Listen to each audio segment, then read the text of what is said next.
Hey guys, Simon here, and in today's video I'm going to be covering a solo flawless hunter guide for the Shattered Throne dungeon.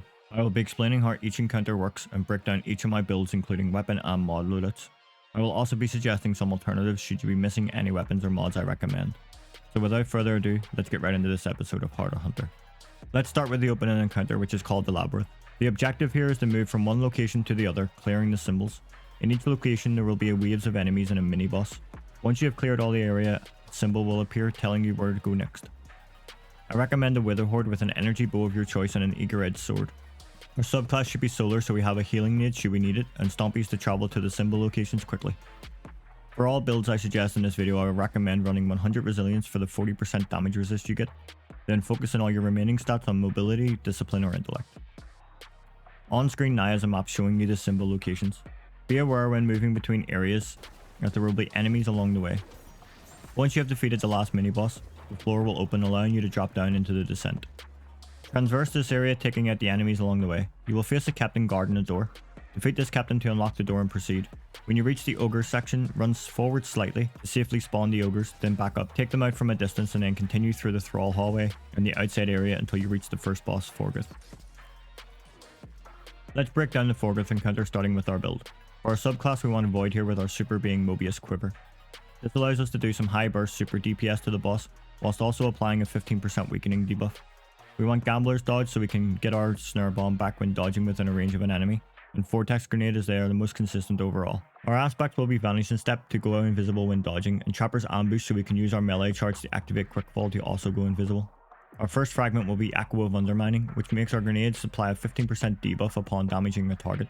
And we pair that with our second fragment, Echo of Remnants, so that our grenades last twice their duration. Finally, we want the fragment Echo of Obscurity for the added safety of being able to finish an enemy to go invisible should we ever find ourselves in a tense situation. For our weapons, we want a primary shotgun such as the Heritage from the Deepstone Crypt, or the Ragun LD, which can be crafted if you don't have the former. Our energy weapon should be the Funnelweb SMG, and our heavy will be the exotic sword the Lament. For our armor loadout, let's start with our helmet. The first mod we want is the 4-point arc mod, Lucent Blade.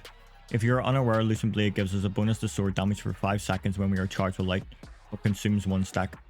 We also want the secondary effect, which gives us faster charge time with swords when we have another arc mod active, so we will slot in the 3-point arc mod Hands On, which grants us super energy on melee kills. Our arms will be void, so we can slot in the 2-point void mod, Reaping Wellmaker, which after dodging our next weapon kill will generate a void well.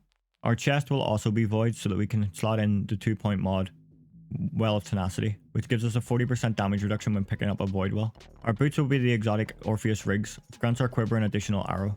They should also be solar so we can run 1 recuperation, which gives us health regeneration on orb pickup, 1 incineration so we get grenade regen on orb pickup, and the 5-point mod Supercharged. This mod allows us to have 2 additional stacks of charge for life for our Lucent Blade. Our class item will be Stasis so we can run 2 utility Kickstarter mods, which gives us 25% of our class ability back when we use our dodge. And our final mod will be Elemental Charge. This allows us to become charged with light by picking up an elemental well, and grants us 2 stacks if the well matches our subclass. If you're missing any armor mods, then just use whatever you're comfortable with. Moving on to the encounter mechanics. Around the room there will be 4 groups of adds with a wizard mini boss within each of them. These wizards when defeated will drop an orb called the Petitioner's Mark. This will give you a 45-second timer that when hit 0 will wipe you. You will need to collect another orb of petitioners to refresh this timer. Once you have 4 times Petitioner's Mark, deposit these into the pillar/slice plate surrounding Vorgeth. This will start your DPS. Some tips I would recommend here is to clear out all the general adds before turning your attention to the wizards. Also worth noting that the orbs can despawn if you leave them uncollected for too long. If this happens, a new mini boss will take its place, will drop a replacement orb when defeated. So if you need to slow down and play your life, then you have that option. This is probably the hardest encounter in the dungeon, so don't get overwhelmed. Once you have deposited all your stacks, Vorgeth's immunity shield will be removed and he will be vulnerable to damage. Hit the boss with a volley of arrows from your super, dodge into him and then use your Lament. This should be an easy 1 phase, but it may take 2. Once Vorgeth is defeated, switch your weapons to the exotic sniper Izanagi's Burden and the linear fusion rifle Cataclysmic Artipan. Make your way through the next jumping puzzle, clearing adds as you go until you reach the second throwaway portion. This is where the current Moon Defenders practiced all their skills. Here you can farm full ammo before moving on to the rest of the jumping section.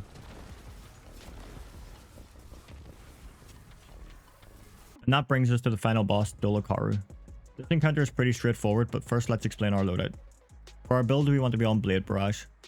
Knife Trick to throw out a fan of knives, the Scorch on Impact, and a Gambler's Dodge so we can refresh our knives. Our first aspect will be knock them down. This aspect gives our Blade Barrage more projectiles and also refunds our knife on final blows when radiant, which is very important to our gameplay loop. Our second aspect is on your mark, which gives us better reload speed and handling on precision kills, but more importantly gives us 3 fragment slots to maximize our build. Moving on to our fragments. First we went Ember of Beams, which gives our Blade Barrage projectiles better tracking. This helps overall with the consistency of our super hitting our target. Next we went Ember of Torches, so that our throwing knife hits can make us radiant, which gives us a 25% damage boost. Ember of Ashes, so that we can apply more scorch to our targets, which feeds into our next fragment, Ember of Singeing, which allows our class ability to recharge faster when we apply scorch. And our final fragment will be Ember of Solace, which makes our radiant and restoration effects last longer. For our weapons, we want the exotic sniper Izanagi's Burden in our kinetic slot. This weapon has a perk called Honed Edge, which allows us to merge all 4 bullets in the magazine into one Honed Edge shot that does additional damage. Moving on to our energy slot, we'll be running the Callus Mini Tool SMG with the perk Incandescent, or any solar weapon you feel comfortable using, and the linear fusion rifle Cataclysmic, with the perks 4 times the charm and bait switch in our heavy slot. Tipan also works here. I recommend running triple tap and Frenzy. Frenzy gives us a 15% increase to damage when we are in combat. Being in combat in Destiny is defined as either having dealt or received damage within 5 seconds. If you decide to use Tipan, then use the same Void subclass build as Vorgeth and replace your Solar SMG with a Void SMG. Our exotic armor of choice is Star Eater Scales, which when our super is full, picking up an orb of power allows us to overcharge our super, which in turn grants us a bonus damage. It ends up being 70% buff at Feast of Light times 4, making Blade Barrage with maximum stacks the highest damage in super in the entire game. Alternatively, if you are running Void, we want Orpheus Rigs here to grant us an additional quiver shot. For our helmet, we want Harmonic Siphon so that our solo weapons can generate orbs for Feast of Light, and the 4-point mod Font of Might, which gives us a 20% buff to weapon damage matching your subclass for 10 seconds when you pick up an elemental well. Our arm should be Void so that we can use the 2-point mod Reaping Wellmaker. This generates a Void Well when we get our weapon kill after dodging. Our chest should be Void so we can use the 2-point mod Well of Tenacity, which gives you a 40% damage resistance when you pick up a Void Well.